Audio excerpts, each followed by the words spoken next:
Bobbert. Or Commodore. All right. Is that your nickname? Sir Bob. Senior Bob. Commodore? Commodore. Is that what they call you? No. Hey, fucking. Yeah, no, he's a goofball, dude. Those things look like they've seen their fair share of Windex, yeah? Bro, those things are not cheap either. Yeah, not Each Windex. pane of that, No. it's like... You got a better cleaning product than Plastic Windex? cleaner. Yeah, Oh. plastic cleaner. Oh, all right. Yeah, and it's wicked hard. No matter what you do, because of static electricity, it's almost impossible to get them clean. That's why this one here, it actually shouldn't be sitting here. It should be sitting in its shipping crate, which I have out there. Okay. I have these big boxes they go into. If I want to take them anywhere, that's ready to go. But it's sitting here so that when I work on this one, I can refer to that one and see how the fuck I did it. I see. It makes a lot of sense. Can I say fuck on this? You can, Yeah, you can yeah. say whatever you want. Yeah, We yeah. encourage everyone to just be themselves. This is not a... I have quite the potty NSFW. mouth myself, so, you know. Come on.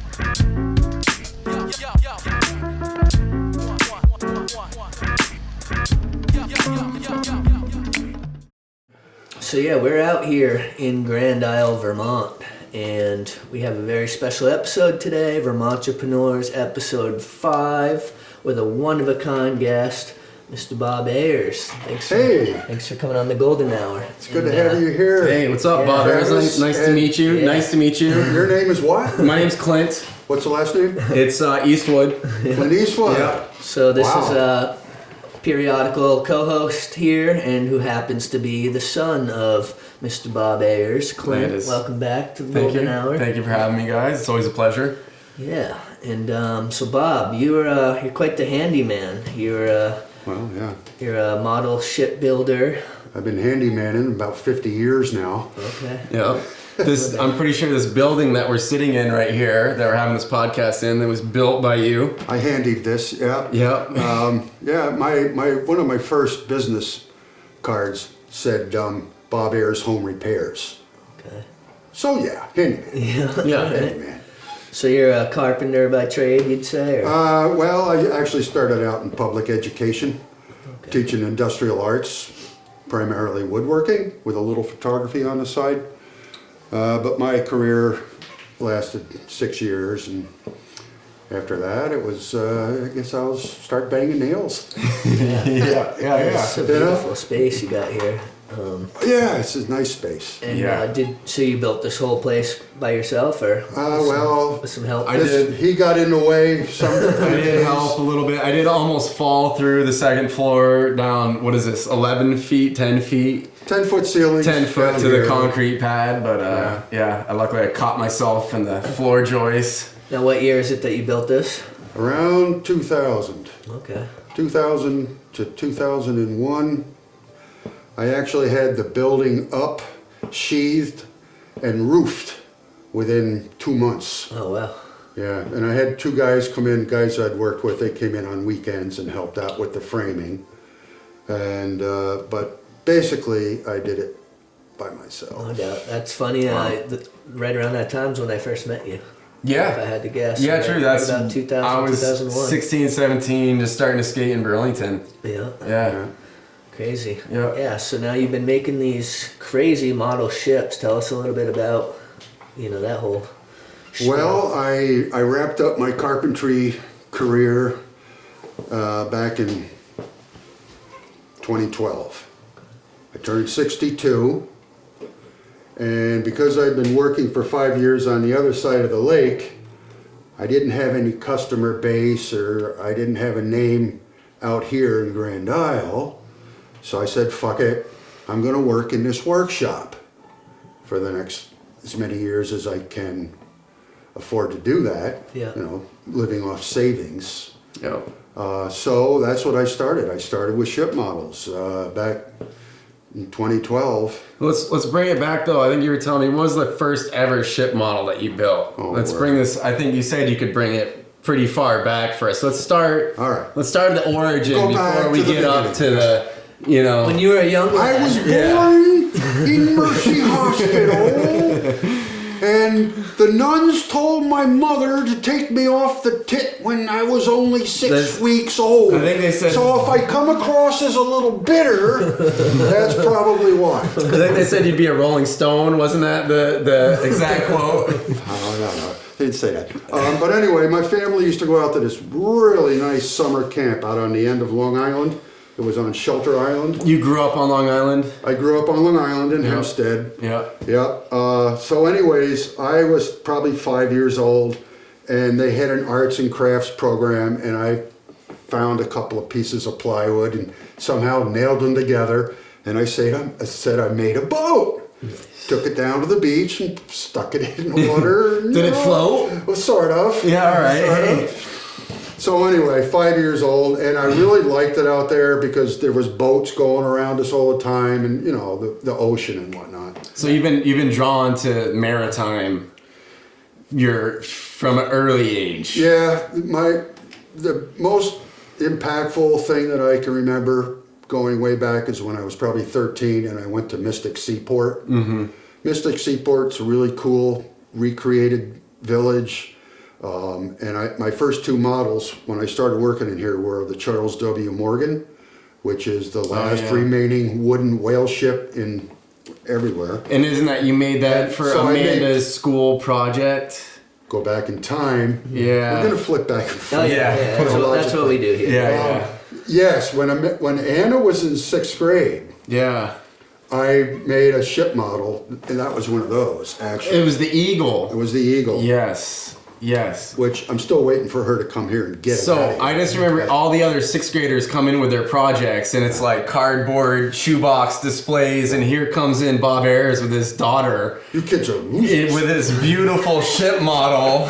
leveled up a bit. Yeah. Yeah, so Yeah, it's I'm been sure Anna felt it's been special. ongoing. It's been ongoing throughout my life. And But so you were 13 and you went to...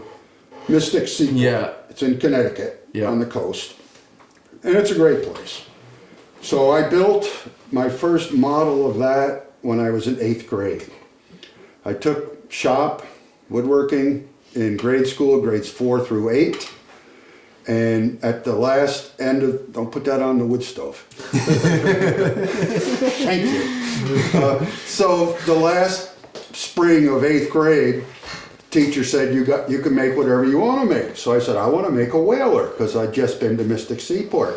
Okay. So my shop teacher says, sure. And he helps me glue up a block of wood. Sure, he's like, this kid's fucking great. Cool. He wants to build a whaler. He takes out his block plane, he goes, shaves it down, and got a rudimentary shape of that.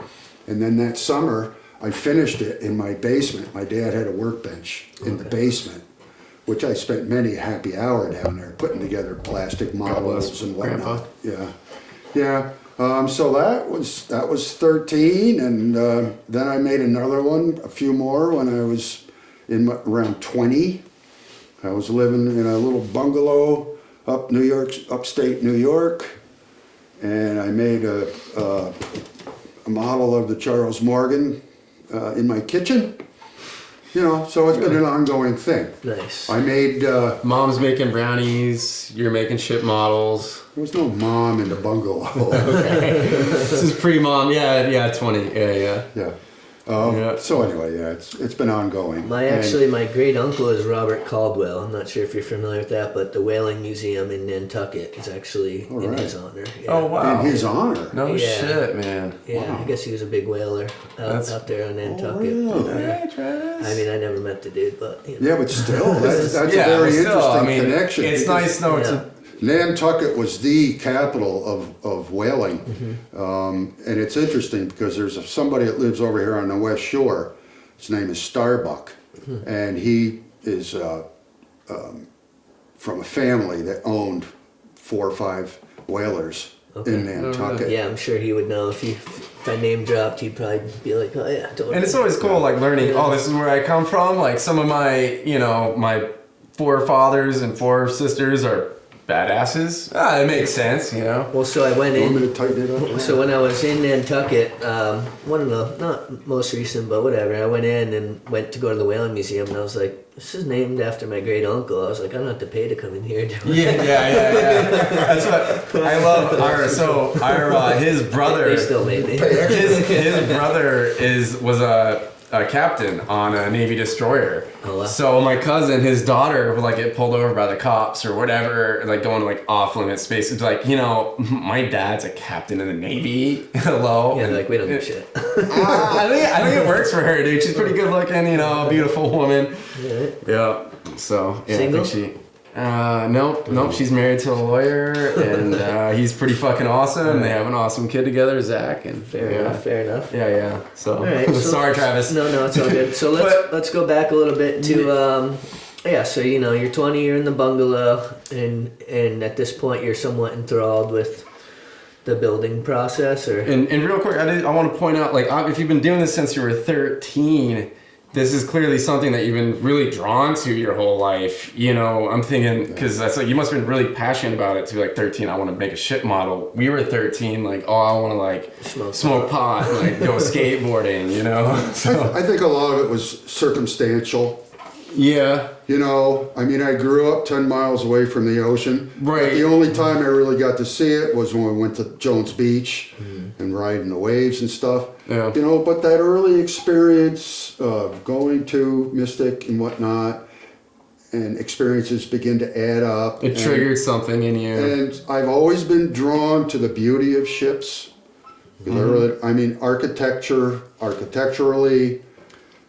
Engineering wise. to my eye, this ship here, U.S.S. Constitution, also known as Old Ironsides, it's in Charlestown, Massachusetts, Is it also Boston. the Philadelphia? Or am I No, wrong? no. Okay. Don't No, that's don't that's break the my gunship. train of thought Yeah, here. sorry.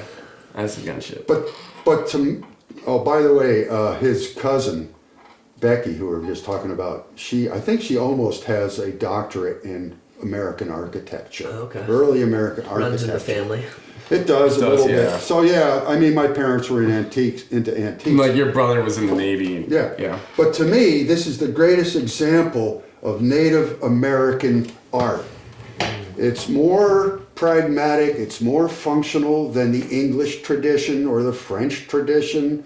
But if you know anything about how architecture developed in the early colonial America times, this right here and its history played such a pivotal role in establishing America as a recognized world power, not a great power, Yeah. but a new on the stage contending power.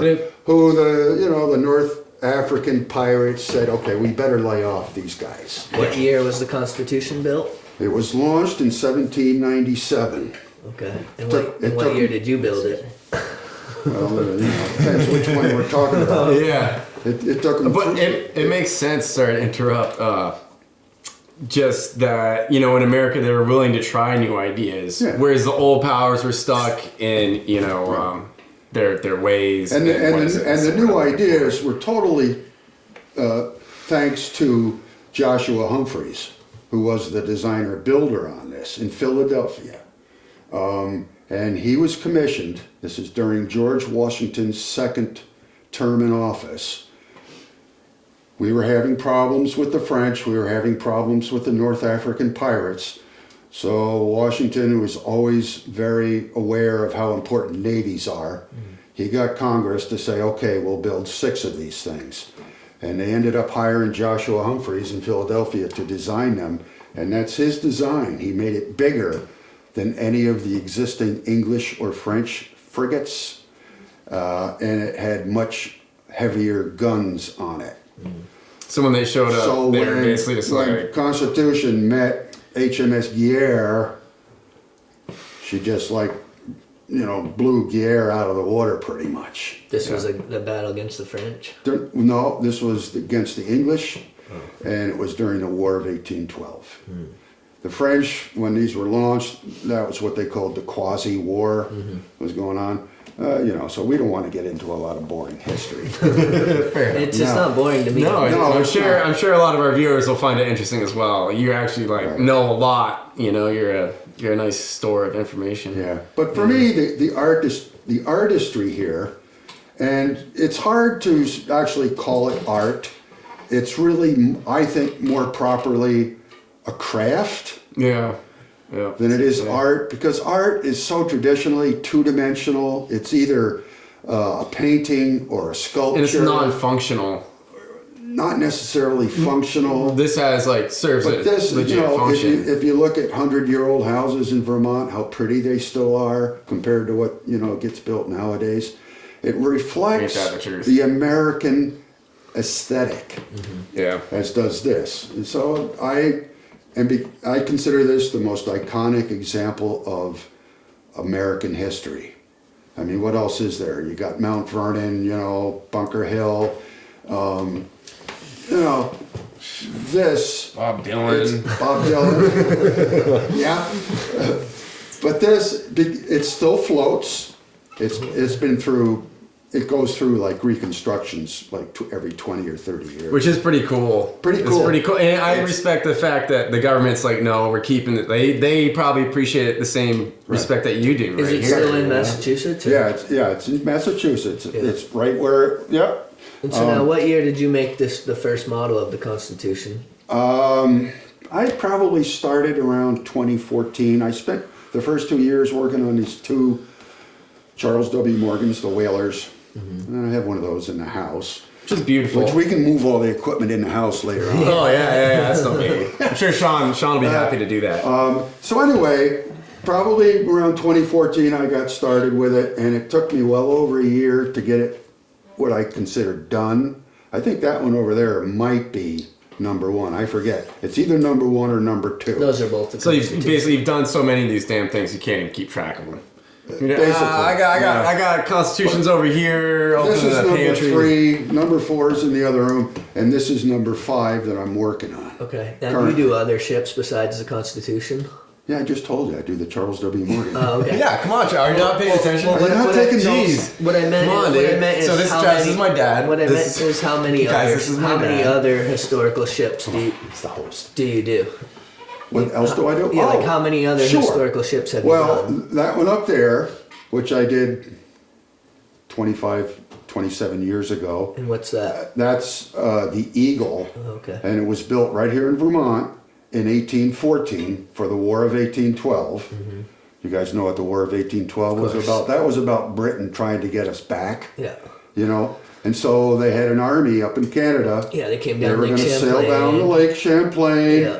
They were going to go all the way down the Hudson, all the way to New York, and split America in two. But then they got broken off by the Green Mountain Boys. Well, they actually got broken up props, by yeah. Commodore McDonough, who got sent up here to Lake Champlain in Vergennes, and there was a nice place to build ships there in Vergennes. It's still there.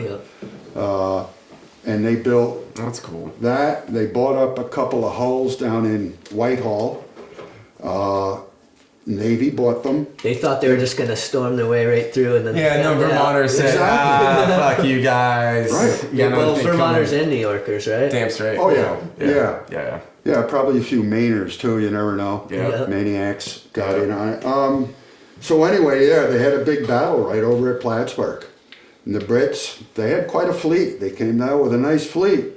But Americans prevailed. It was a horrible shootout. My Did goodness. Ticonderoga have something to do with this? Was that fort active at the time? There was a ship called Ticonderoga. Or the Fort Ticonderoga? Well, they were gonna, not a lot to do with it. We had already decimated them by the time they got that far Oh, south. fair enough. Yeah, once yeah. we won this big battle at Plattsburgh, the Brits turned around and went back to Canada. Well, and also they were Yeah, getting right. hit from both sides, if I'm not mistaken, right? Because we had like in Burlington, Battery even Battery Park. Up and Park. batter, yeah. Yeah. So that put the kibosh on them, conquering the United States, pretty much. Yeah. A sea battle. Yeah. I mean, and America. I have another model in the house of the Philadelphia, Yes. which I think you mentioned, Yeah. which was built in 1776, 75 by Benedict Arnold. Yeah. You guys probably recognize that name. Oh, yeah. Wasn't always a scumbag. He was actually started out as a pretty decent guy. He was George Washington's #1 fightingest general. He basically won the Battle of Saratoga just through the actions that he did. But anyway, 1775, 76, again, the British were building boats up in Canada. They were going to come down. The Americans were in Fort Ticonderoga. So Benedict Arnold built a fleet of boats down there in Whitehall. And they came up and had a big battle over at Valcour Island, which is right over there by Plattsburgh. And again, the Americans prevailed. It was just a stroke of luck, total stroke of luck. Because it's like they're being filtered down here, and we're able to attack them. We know where they're going to come from. We're like, we got time to set he up. was a good tactician. He had some sea experience. He'd been on cruises down the Caribbean as in a merchant ship. Mm-hmm. So he tucked his fleet behind Valcour Island. Mm-hmm. Now, if you're coming down lake, actually it's up lake. Yeah. But if you're heading south, you don't see behind Valcour Island. Yeah. And they got like 3 miles down below, and then they saw, oh, there they are. So they had to beat upwind to get back within range. And, you know, so like I say... no motors at that time. This is all sails. Yeah, and this is a hard lake to sail on. If the wind's not blowing the right way, you know, it's not easy. I've actually been out on it with, Will Ryan. So Will's taken me out quite a few times. Actually, this summer we were out on his sailboat for a little bit. Good time. Shout out, Will. Thank you, brother. Yeah. What up, Will? Looking forward to doing it again. Yeah. Yeah, so you've been a carpenter, handyman. You've been building all these ships for a long time, but you've never really sold any of them. Is that correct? Or have you been? I sold one. Oh, okay. Many years ago, about 3 years ago. Would it just be hard to part with them because they're? No. Someone gives you the right size check. Here you go. It's hard to part with the money. No, it was just a circumstantial thing. I was working on a high-end house in Williston, and no, it was in Shelburne, Shelburne Point. Very high-end house. Makes sense. And I asked the owner if he was interested in a ship model. And he said, yeah, sure. I showed him a picture, and he says, oh, I brought it down, and he bought one. Nice. And I'm not going to tell you what, I'm not going to tell you what I sold it for, because that was 23 years ago. There's prices maybe gone up a little bit with inflation. You know, if you had to guess what today it might be, what the price might have been. That particular model, I don't know. I don't know. It's a sliding price scale. Tell me what you told me the other day, though. You put how many hours in each one of these? How many hours does a general rough? It's a rough guesstimate. I put 1,000 hours into a finished model. Shit. Right. All right. It includes the case. So guys can do the math. Get paid 1,000 hours, $20 They can do this an hour. Yeah, that's impressive, So at that point, it's like, you're not just easily going to part with something like that. Right. And also it's sentimental too, I'm sure, because it's a labor of love as well. Well, if I ever got lucky and sold to I have a few ideas who I'd like to sell a group to. Yeah, some museums. A high-end, museums are very hard to sell to because they already have people. But I was in Salem, Massachusetts once, and I went to the Peabody Museum, and right next door to that was an art gallery, and it was all maritime, big paintings. Yeah. And I was looking at the price tags primarily. It was like, whoa. And the paintings were a lot of old Ironsides, of old ships. So I always thought, well, I should go back there. And maybe they would want to, either sell one on commission for me, and because of what that art gallery represents, it represents high-end sales. That's who you got to get in with. That's who I'm thinking about. I'm also a member of the U.S.S. Constitution Ship Modelers Guild, which is in Boston. It's in Charlestown, at the old Constitution Museum. And I went down there 3 or 4 years ago. I went down a couple of years in a row and met a lot of the members. They have a ship model show each year. They took a couple of years off because of COVID, but they're getting back up and running again. And so I'm looking to start going down there. Not this winter, but probably next winter. I'll go down there with one of these and with one of my Charles Morgans. Sweet. Which I've shown both of those down there. It was 2 or 3 years ago. I'm sure it stacks up. Yeah. You know? So yeah, marketing is like, that's what it's all about. And you know, I'm 72 and it'd be nice if I could make a sale so that I could like retire from driving school bus. Yeah. Which I love you kids. Yeah. You know, but still, then I could Each and every one of them, I'm sure. rededicate myself to working out here. Yeah. Take your last, 20, 30 years, whatever, glory years here, if you will. I'm glad you said 20 or 30. I thought you were going to say your last lap. No, Good man, Travis. Hey, Good man. Yeah. I mean, let's be honest, none of us really know when we're going, but No, we don't. Let's hope it's not soon. We don't. No. Right.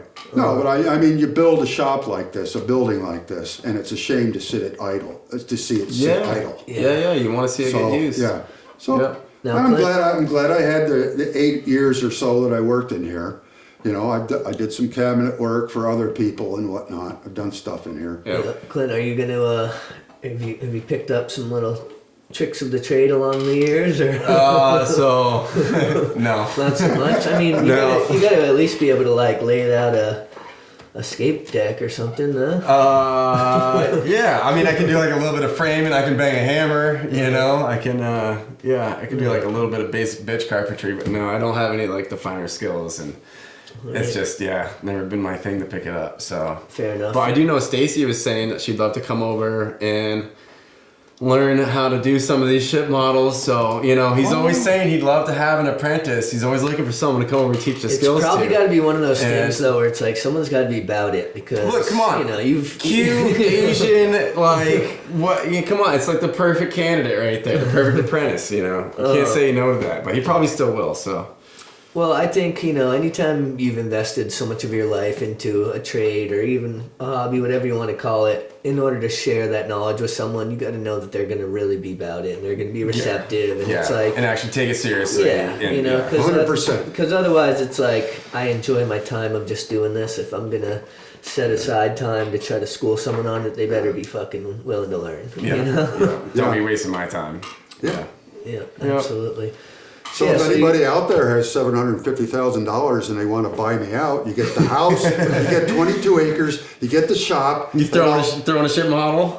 No, but Okay, I'll spend a year with you, show you how to make them. No, there we go. All right. There we go. Yeah, maybe for an extra 50 G's, we'll throw in a ship model, guys. So the property's technically for sale? Is it listed, or you just It's just kind of if the right thing comes. All right. Hush, hush. All right. Hush, hush. I see what you're doing. I had a couple of market surveys done on it, appraisals, Yeah.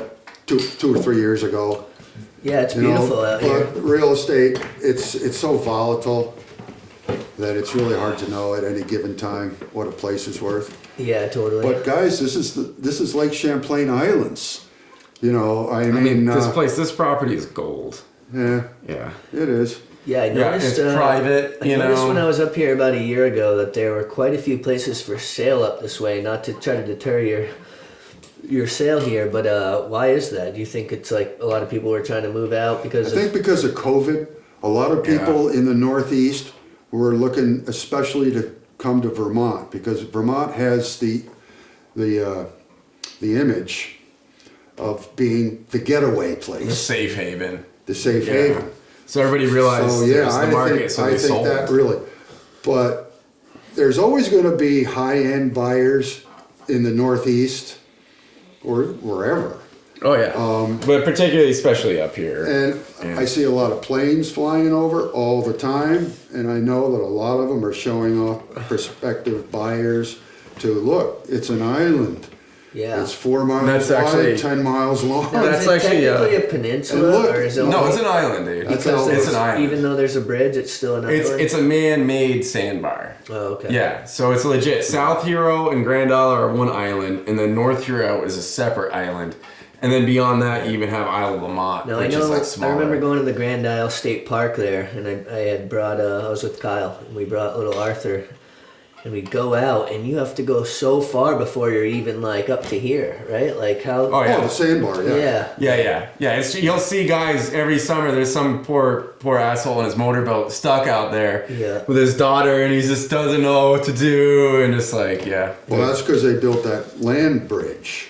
Yeah. And the sediment from the Lamoille River is filling that whole bay up. Ah, that makes sense, dude. Yeah. So now, what year did you move to Vermont? 1975. Okay. Yeah. My then wife and we bought a house in Waterbury. And I lived there about 11 years. Then we bought a bigger house in Moortown. And I lived there about 12 years. Mm-hmm. And I built my first shop in Waterbury. I built my second shop in Moortown. This is my third shop. Okay, third time's the charm. They keep getting bigger and bigger. And Shop number more 4 grander. is going to be in a closet. Okay, fair. All right. No, it'll be in your garage down in It's going to Florida. be this big. You'll have a little tent up in Florida next to your trailer. Exactly. Yeah, be working on your old fucking So third time was Mustang. the charm, and fourth time's the time to chill. Yeah, exactly. Yeah. No doubt. Yeah. Now, are you much of a sailor? Do you actually get out in the lake too often? No. or- No, not so No, much. But you've always had motorboats growing up. Yeah. You know. Well, not growing up so much. Well, I mean, for as a family, when I was growing up, we'd always go out on the Waterbury Reservoir. We'd come up here to Lake Champlain a lot of times, and some good stories about getting stuck in storms. And Yeah, my last motorboat, it's a nice little Chris Craft, is out next to the house, and it's now a terrarium. it's rotting. right. Yeah. It's a good boat, actually. Again, if anybody It wants could to be. buy a nice boat, It's guys. it's $1,500. You're looking to Comes buy with a good you want to trailer. buy a house, a shop, a gotta boat? say, Just yeah. come on up and What else you got? see Bob Ayres Negotiate. here. What Yeah, else why we not got? negotiate. Yeah. That's what's up. So we're gonna touch on the fact you got so Clint's your third of 3. Yes. All right. So you got 2 daughters. Yeah. Anna. Well, 2 lovely Amanda. sisters, Anna and Amanda. Yeah, I know Anna pretty well. Amanda not as well, but yeah, good kids. Well, not kids anymore, but yeah. And so Good Anna, stock. you're rocking a hat that Anna made. Is that correct? Well, yes. Yeah. This is artbyannayres.com.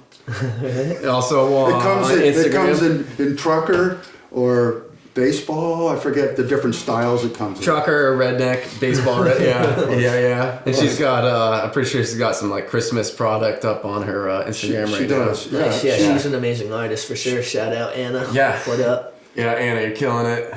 She's legitimate. She could teach me a lot about marketing.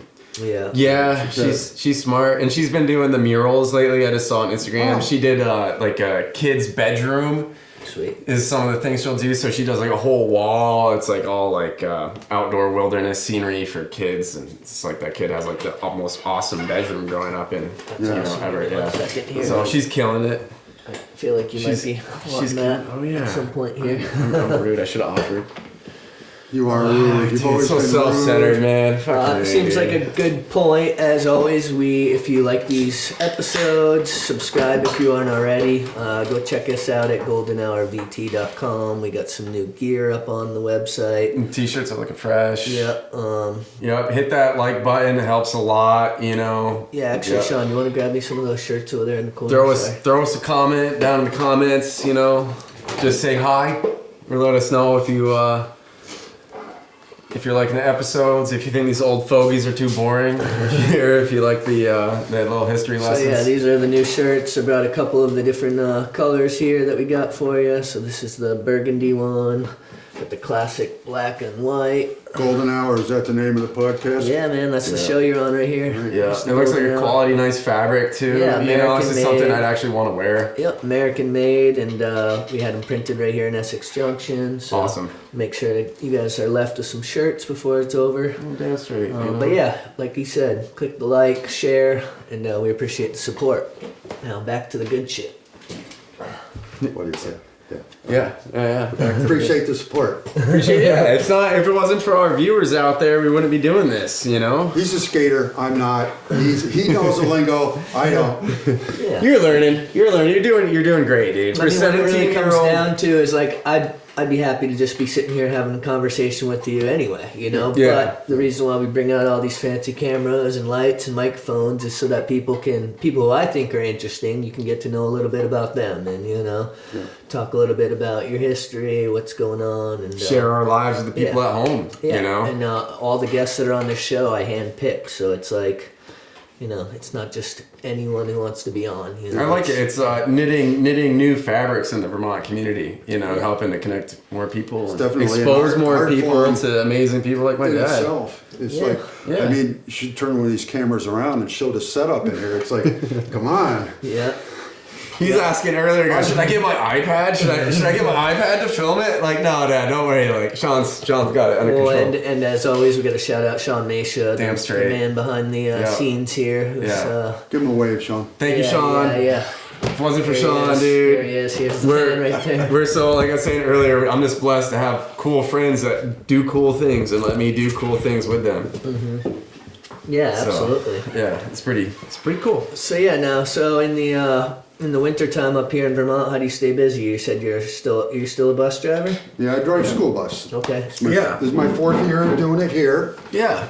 I did it 20 some odd years ago out in Moortown. All right. I still remember being terrorized riding your bus. Yeah. Yeah, we all thought we could get away with shit, Like my friends were like, dude, it's your dad, like we get away with it. And man, I'll tell you what, we did not get away with it. So your guys. dad was your bus driver. For a little bit. If I went to go on a certain route, if I go to like hang out with certain friends after school, then yeah, we'd have him as a bus driver. That's hilarious. I Yeah, remember he wasn't afraid to yell at us. I was put us in our only place. a bus. Somebody rode the bus to school for 1 year, and I believe I was banned from it because they, the kids dared me to go out the back or something. Oh yeah, One yeah. of those classic things. I remember having to sneak my skateboard on in a trash bag, and the bus driver would be like, "I know what that is. I know." I'd be like, "Nah, dude, you can't. Like, fuck you. You can't prove it. You can't prove So it." what? You weren't allowed to bring your skateboard on the bus? No, we couldn't have skateboards. We could have skateboards in school, but we couldn't have them on the bus. It was like their like loophole. That's weird. So yeah, and like unless you have your own car to drive to school, you're kind of fucked. Oh, So this I'd is have high to put it school in or a. something. I'd have to put it in a trash bag. Yeah. Yeah, and yeah. So tell us a little bit. Let's pivot here. Tell us a little bit about Clint here growing up, and Oh jeez. whatever you care to share. I know we were. You had us out here a couple summers ago now. We had a whole camp out, and that was a good old time. Yeah, that was with the cool. fire. That was a lot of fun. But I remember some stories crept out there. But can you tell us any classic Clint I was stories? a blessed child. Obviously, I mean, right? Well, Shit, you're gonna bring up something I don't remember. do you remember when you were 5 and you ran away from your first day at daycare? Yes, I do. Yeah, I do remember that. We're living in Moortown, which was actually, it should have been Middlesex because we were just across the Winooski River, but on the Moortown side.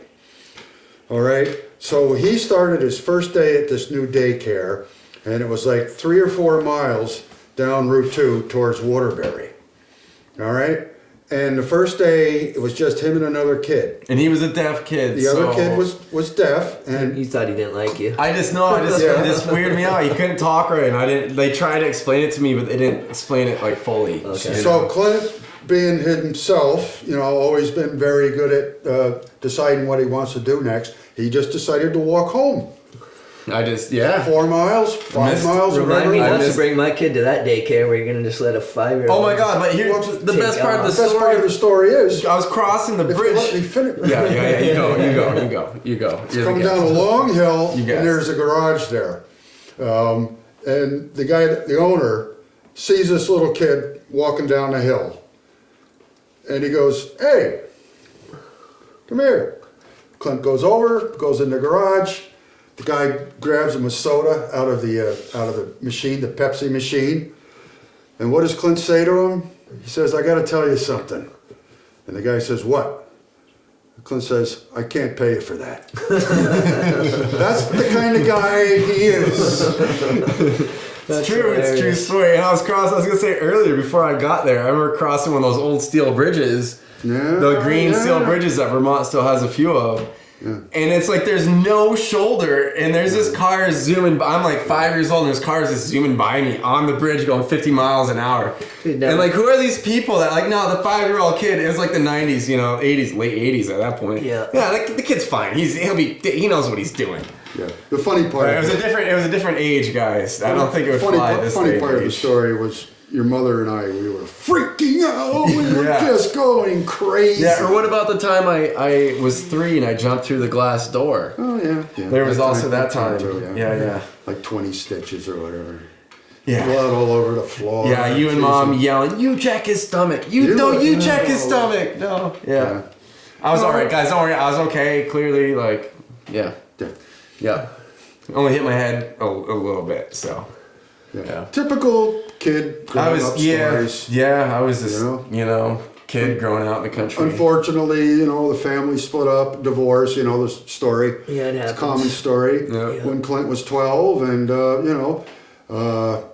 me trying to be a good single parent, I would have him come out here on weekends. Mm-hmm. Little did I know I was taking him away from his skate crew. Yeah. From his whole crew. That's right. We saw plenty of them. We still got it. He still harbors a little resentment over that. No, I loved all those days at Home Depot, and I could have been skating. Yeah, you need to rest. Well, because Clint was, Clint was jumping down a lot of big stuff at the time. He liked to skate the gnarly stuff. So you needed some rest. I needed the rest. Yeah, I'd be coming out here, be like pulling out sheets of fucking plywood to skate on the grass.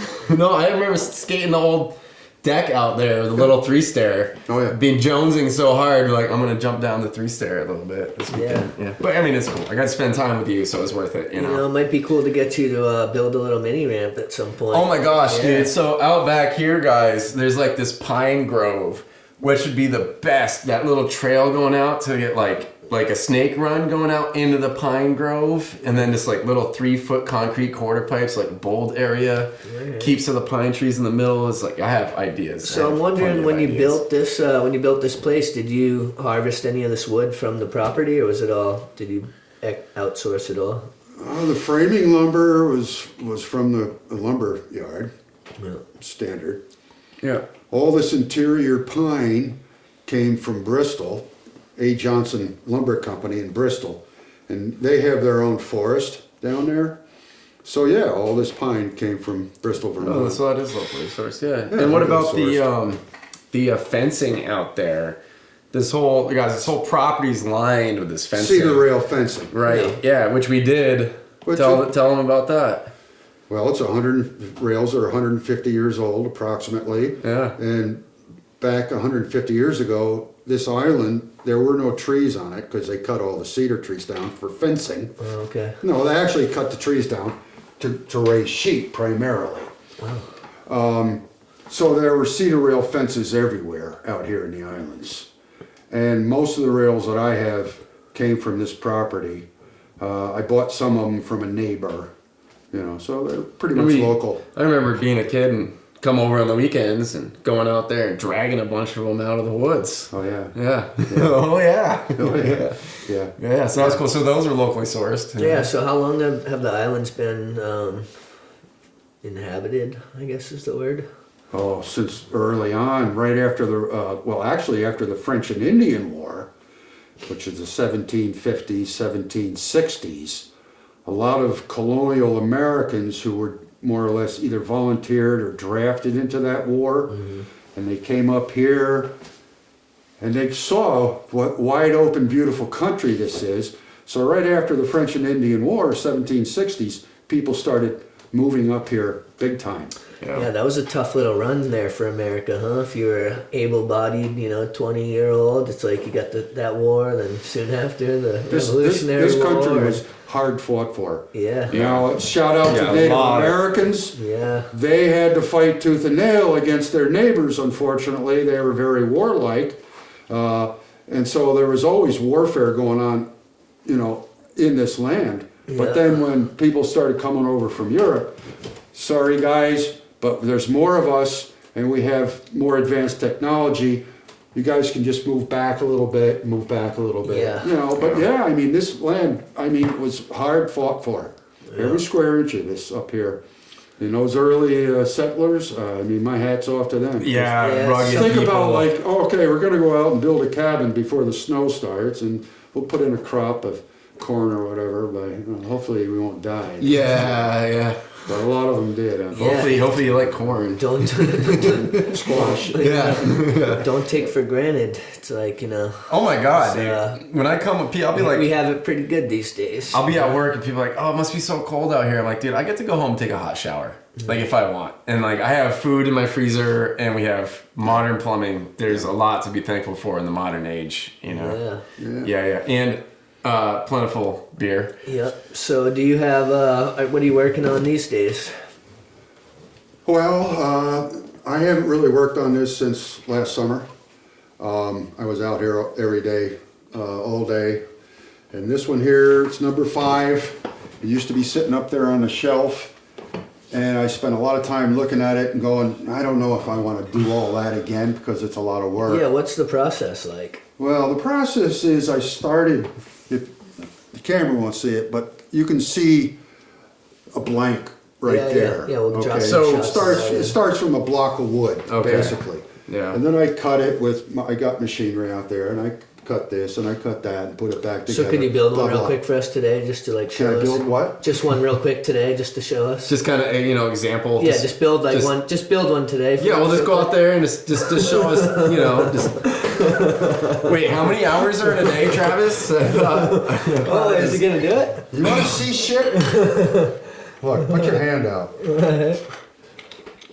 Okay, this is a 24-pound long gun. Oh. All right, that's what was on the gun deck. Yeah, don't play with it. My bad. Hold on. Here we go. Yeah. So this is yeah. Made by me. Alright. None of my stuff is generated from a kit. Okay. It's all made by me. And then this one is a different style gun. This is what they call a carronade. A carronade? Carronade. Like made for a Karen. Well, it was actually it was Karens definitely deserve. for a Karen, yeah. Sweet. If you want to get even with her, but it was originally designed and built in Cairn, Scotland. Yeah. So you do everything from scratch. You're not buying any kits and doing it like that. Like this is literally you Yeah. from a block of wood. You When create I- these beautiful ships. Yeah, the rigging I buy threads Yeah. and whatnot. But and, you and have to. little things. So you don't create your own thread.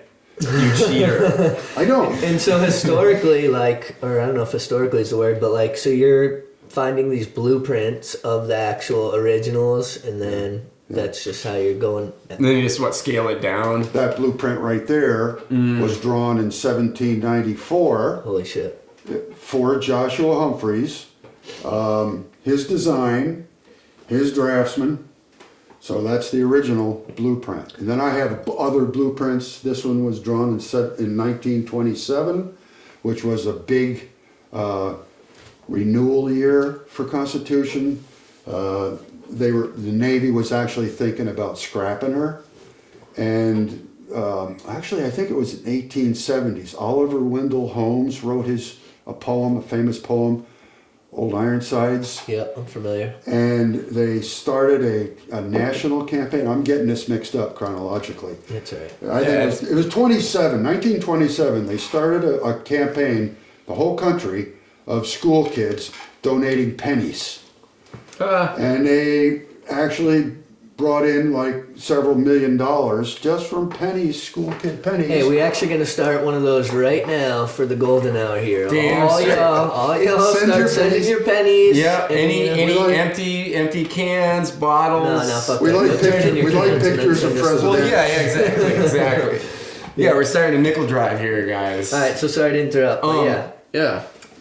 So yeah, I have blueprints and plans that I purchased. And so how have you learned to do these? Like, where did you learn to make ship models? Is this something you just kind of figure out as you go? Yeah. Did you ever get any official training? I or was is a carpenter to learn how to hold a hammer. I guess you just hit your thumb enough and you learn that. Exactly. How to operate a saw. Yeah. But that's what carpentry, that's what woodworking means to me. It means figuring out how to do it. Yeah. Yeah, You do, so you do a lot of Yeah, you So there's do. got to be a lot of like problem solving that you have to do. Solving. And I imagine there's got to be like a lot of different steps to each ship. Like you said, you start out with a solid block of wood. No, I could you bring cut that it and you carve it, and then there's got to be over here and there's got to be a million steps after that before you get to the final. That's the product, Charles you know? Morgan right there. It's smaller. It's the same scale, but it was a smaller boat ship. I think you can get this on camera. Hey, look at that. Hey, what are we, Canadian? pretty much. So yeah, so you're starting out with a block of wood. And You're you're, starting out with a solid Like a block of Canadian wood, and then let's see if I can get this. No, it's not gonna. Need some WD-40 on that that's bitch. alright. If it's too much It's of a alright. pain in the ass, but yeah. But So this is like, Oh, okay, there you go. Yeah. I make these cuts through there and another one through there. Cut this, the outside shape, and then you start carving from there. Yeah. So a little bit of machine work to start it out, and then carving. A lot of Sweet. carving. I'm just thinking too, like, on something like, you have your basically your finished product over here, and there's like, from that block of wood, that initial block of wood that you carve out, there's a million different details on this thing. Yeah. Right. So I'm thinking for like each little different detail, you have to kind of problem solve, like, Yeah. not how just you're gonna build that, but how you're gonna actually put it onto the model. Yeah. You know, on the like whatever. Also, it's all in between's officially already- exactly as the ship was. Yes. So it's not like you can like Just every- wing it and be like, yeah. oh, it's hard to get it here. I'll just put it over here. Like, no. Yeah. Because I'm a lifetime carpenter, woodworker, I'm Yeah. a little bit anal about things being right. Yeah. So not measure twice, cut once. Measure. So you're 5 times. you're saying you're Cut 3 or 4. OCD. Yeah. I never knew this about you. Growing up, I never knew that my parents were OCD. Interesting. I sense some being facetious. Maybe a little bit. Maybe a little bit. But you hit on something very important, and I've always said it, whether I'm making a cabinet or whatever, that assembly is the hardest part of the job. Because when you're sitting here and you're trying to get something on it, you got glue on it, right? And you're a little shaky, and you're going, oh. And if you get it on, and you only get to try it either maybe once or twice at the most, and you go, okay, that looks good, right? Close enough. But then you sit back 2, 3, 4 hours later and you look at it and you go, oh, Yeah. oh man, I gotta bust that off tomorrow and do it again. Yeah. But anyway, I mean, I have a lot of tricks. I mean, I use a lot of pins, like literally like a sewing pin. So where I have little tiny pieces and I want them to get in exactly the right spot. So I'll pin it first before I put any glue on it. So I know it's going to be Okay. close to where I want it to be. All right. See, those are the little tricks of the trade, you know. Yeah, a that you lot may of not trial and think error of. through the years, I imagine. Yeah. Yeah. Oh yeah. Yeah, a lot of fucking up. And Yeah. That's art for you, though. It's never going to be perfect, you know. I know. It's like, I can look at this and be like, oh my God, and I'm sure you could see a little flaw here and there. But nobody else is gonna see I that. should say this right now too, is I've seen other ship modulars. And there are guys out there that make my work look pretty amateur. I You don't know, believe I it. like the way mine looks I don't overall. believe it. And if you step back 2 or 3 feet, it looks good. But on some of the work that some guys do, Is immaculate. you know, you want to talk OCD. Geez and Yeah. Crow, you know, you said, oh, you don't make your own threads. Well, there are guys that make their own threads from silk, and they create what they call a rope walk, and you put the ropes in there, and it's just like the real live rope walks that they used to use in these like 200-foot long buildings to make rope. It's multi-strand rope, and it has to be woven to get blah blah blah. So there's guys that do that, do that. Has it always been ships? Is that always Oh been? no, I make trucks. Trucks too. Ships and trucks. I made, Cabinets, I made cabinets. doll houses. I made a few doll Furniture, houses. Yeah, I was gonna say, as a father of two Cat daughters, houses. Yeah. can Cat imagine houses. you've probably built your fair share of doll houses Yeah. through the years. Yep. Cat houses, tree houses, play houses, Furniture. I sheds. built a wooden body for a Toyota Land Cruiser once. Yeah, Cool. Yeah, that was pretty Yeah, cool. that Yeah, was back cool. in the 80s, and we'd all just jump in the back, no seatbelts, no nothing. Just Yeah. Oh, yeah. come on, kids, in the back of the Land Cruiser. We're going to God knows Any where. major injuries working with all this crazy equipment through the No, years? no, Yeah. no. I broke my leg Knock on wood. skiing once. Yeah, right. See what they did there? I'm good for one corny dad pun per episode at minimum. Got my fingers. Yeah, I mean that's impressive. Hey, you're after better all than these years. my old coworker at Farrell's that fucking chopped his big toe off with his lawnmower. Yeah. I'm careful. Yeah. I'm safety conscious, and because I taught public school industrial arts my first 5 years, I was always safety conscious. You have Very always safety been. That's one thing drilled into me. Right. And even now as an adult, I'm always like super safety conscious, even at work. I'm Look, like, you made one too, drilled into you. there we But- go. I'm on point, guys. Carpentry is a lot more dangerous than working in a shop is, because you're up on ladders, you're on roofs. You know, lots of things can happen. Yeah.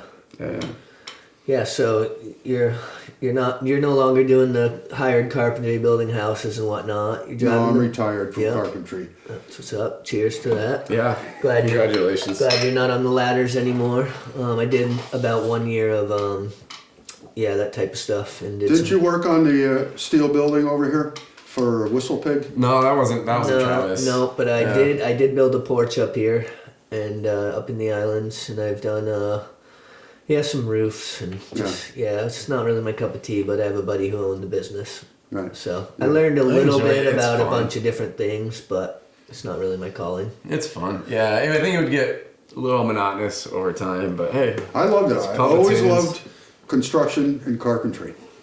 Yeah. Probably why I love making these things too. Tell us a little bit what initially drawed you into just doing construction when you were like a young man, you know? I know you've told me this many times, but if you can, you know, it was circumstantial. well, also, you've told me at the end of the day, you can kind of look back on your work. Oh yeah.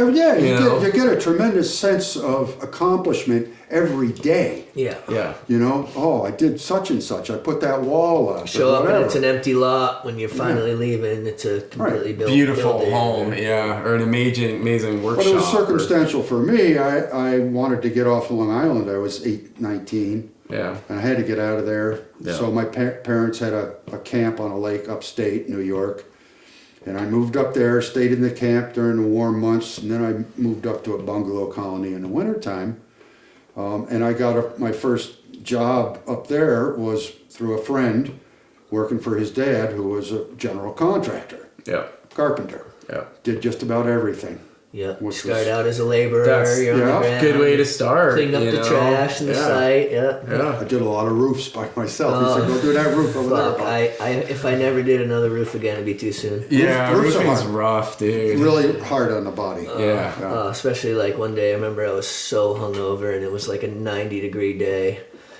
I'm up on the roof and I'm just, Perfect oh scenario. my god, it was Perfect dangerous scenario. and Hey, where's the Suboxone when you need it, right? I've never done that, so I know. Sorry, I'm not, dude, that was a bad joke. that But isn't what I needed. you but, know a lot of those guys, that's getting through. But They what I fuck will me. say is respect to all the hard workers in general. out Yeah, there. Not dude, even those just guys are- carpentry, just like in general, people working. They're underappreciated, man. The people that build your home that keeps you warm and safe all year, you know. Yep. But yeah, big shout outs to all them. Yeah. Seems like Bob's over here. I was gonna say he's over getting something or other. Sure, we got a little note that says break, so it looks like we're gonna take a little break. Sounds good. You can never bring enough adult beverages for something like this. Right. Hey, if it was a Friday night, I'd be drinking Right. a little more. Right. Oh, that was probably a good thing the first one got canceled. Got to get the kids to I came school. over on Saturday and we got a little sauced. Well, that's what I was going to say is that, this is our second, technically third, because we had to reschedule time. But, I'm just happy we were able to finally sit down with you. Yeah. You know, you're a legend in your own right. Yeah, and, dude. It's It's a awesome. blessing to have you on here and get to share you with some of the folks at home. Sean, He doesn't clink? you want to do a clink or what? Why do you have to do a clink? Guys, he's part of the crew. I watch man. a lot of Curb Your Enthusiasm with Larry David. Yep. And they had part of an episode where it was about clinking. He Yeah. didn't want to clink. Well, I don't want to clink. It's Yeah, like- I don't see the point. I'm not going to clink. It reminds me of Seinfeld, and rightfully so, because Larry David helped, produce that or whatever. But where there was the person who was sneezing, and they're like, they don't say bless you. Oh. They don't bless you, and I think he broke up with the chick because She wouldn't say bless you, or something yeah. like that. Yeah. It's always pretty funny. No doubt. So you got a binder here with some of your. Tell us a little bit about, Well, I've tried to sort of keep a record of my work, and it's sort of hit and miss, and it's all with a crummy little digital camera, so it's nothing fancy. But I have several folders, and nothing's really in order here. But it's some beautiful photography. Yeah. You know? Oh, that's the Charles Morgan right there. That's the you guys whale have ship. seen That's a is- whale Very ship. chest. Yeah. It was a whaler. It was built in 1845 in New Bedford, Mass. All right. She went around Cape Horn 17 times. Wow.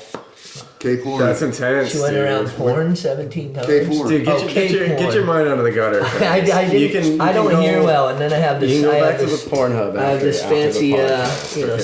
Celtics hat covering No, my ears. Cape too, Horn, so- dude. That's All right. Try some close-ups work. Oh, cool. I don't know if that So shows you up do. at all. So you also are a photographer. Yeah, off and on. Amateur photographer.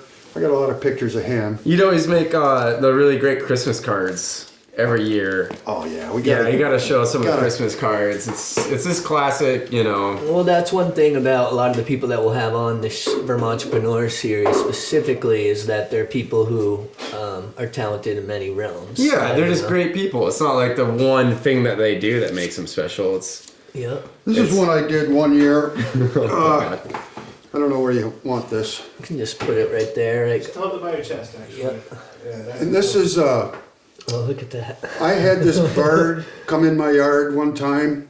I was in the house. a grouse. No, this is an emu. Oh, okay. Oh, yeah. This There, is- emu. So I took a picture of it through my window, all right, and I blew it up. It's all yellow because my printer was running out of ink.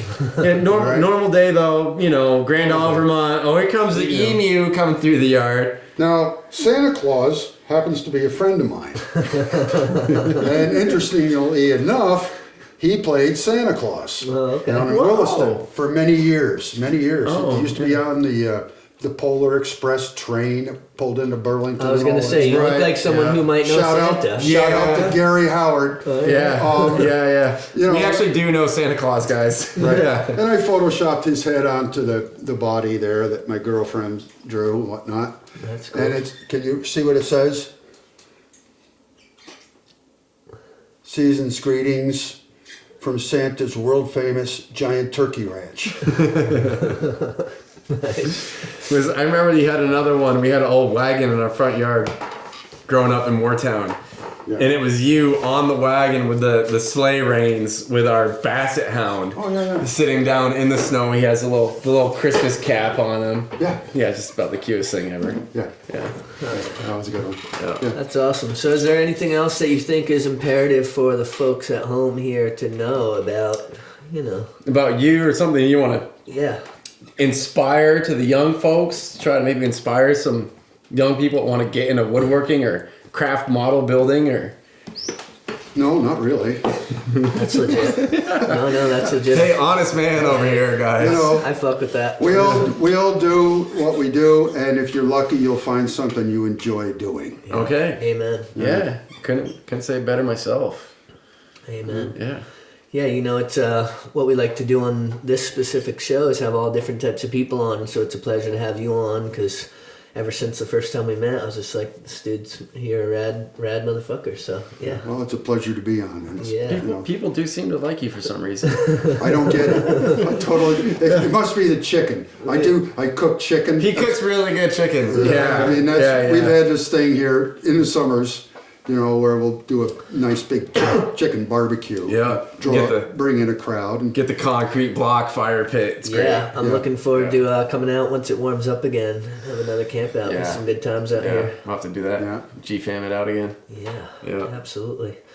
No doubt. Well, if there's nothing else super specific, we can say that this has been Vermontrepreneurs episode 5 with a one-of-a-kind guest, Mr. Bob Ayres. Thanks again for welcoming us to this beautiful shop. And Clint, thanks again for co-hosting. Hey, it's my pleasure, Yeah. It's been awesome. It's a blessing. And like I said, be sure to link, subscribe, hit any like buttons, talk some shit in the comments, do whatever. And more episodes. We want more episodes. All right, here we go. So Vermontrepreneurs episode 5, and we out.